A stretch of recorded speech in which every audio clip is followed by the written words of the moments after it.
Assalamualaikum warahmatullahi wabarakatuh. Uni Emirat Arab membuat sejarah baru. Negeri petrodolar tersebut secara mengejutkan menjalin hubungan bilateral dengan Israel. Hal tersebut dipastikan setelah putra mahkota Abu Dhabi, yakni Sheikh Mohammed bin Zayed, penguasa Uni Emirat Arab, mengumumkan bahwa negaranya dan Israel sepakat untuk menjalin hubungan internasional. UEA merupakan negara muslim ketiga yang akhirnya menjalin hubungan bilateral dengan Israel setelah Mesir dan Yordania. Pihak Israel dan Amerika Serikat optimis bahwa akan ada banyak negara-negara Arab dan negara-negara muslim lainnya yang akan mengikuti langkah UEA tersebut.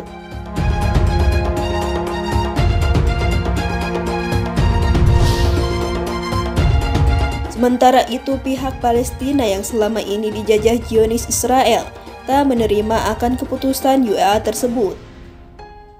Juru bicara Presiden Palestina Mahmud Abbas menyebut kesepakatan itu sebagai pengkhianatan. Otoritas Palestina mengumumkan akan melakukan penarikan segera duta besarnya untuk Uni Emirat Arab sebagai protes atas kesepakatan tersebut. Keharmonisan UEA dengan Zionis Israel tersebut ternyata semakin menegaskan tentang salah satu nubuah Nabi Muhammad SAW tentang pintu gerbang perang akhir zaman yang semakin dekat. Mengapa demikian?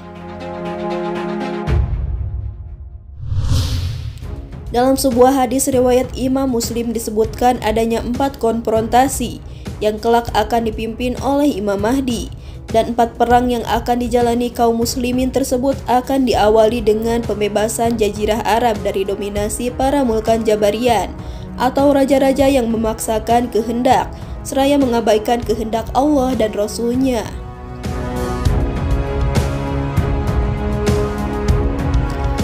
Kalian akan memerangi Jazirah Arab sehingga Allah memenangkan kalian atasnya. Kemudian kalian perangi Persia sehingga Allah memenangkan kalian atasnya. Kemudian kalian perangi Rum, sehingga Allah memenangkan kalian atasnya. Kemudian kalian perangi Dajjal, sehingga Allah menangkan kalian atasnya. Hadis riwayat Muslim.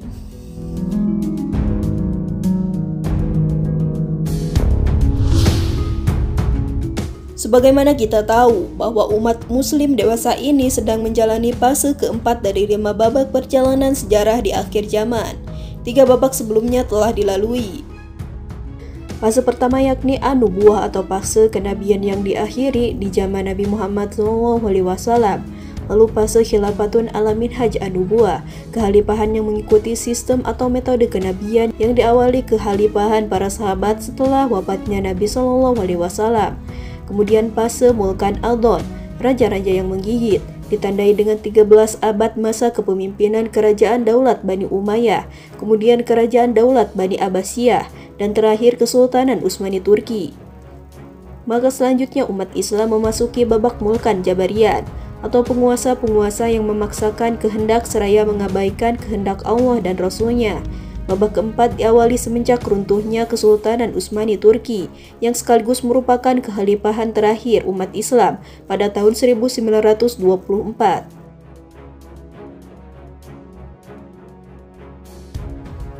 Kalian akan mengalami babak kenabian selama masa yang Allah kehendaki.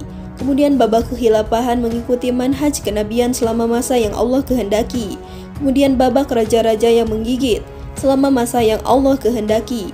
Kemudian babak para penguasa yang memaksakan kehendak selama masa yang Allah kehendaki.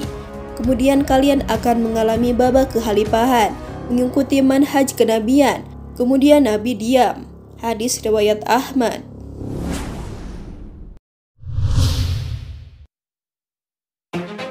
Dengan diumumkannya persekutuan terbuka antara UEA dengan Zionis Israel, maka semakin yakinlah mengapa kelak yang pertama kali yang akan ditaklukkan Al-Mahdi sebelum memerangi Persia dan Rum adalah penaklukan negeri-negeri di Jazirah Arab.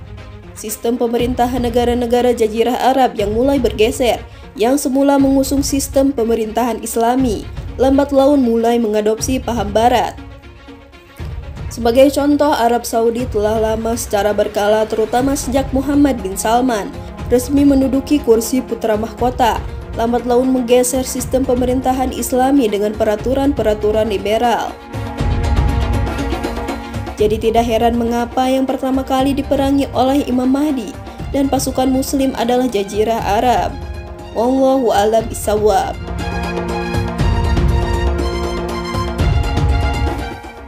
Sekian tayangan ini, semoga bermanfaat dan menambah wawasan serta keimanan dan ketakwaan kita kepada Allah Subhanahu wa Ta'ala. Amin ya Rabbal 'Alamin. Wassalamualaikum warahmatullahi wabarakatuh.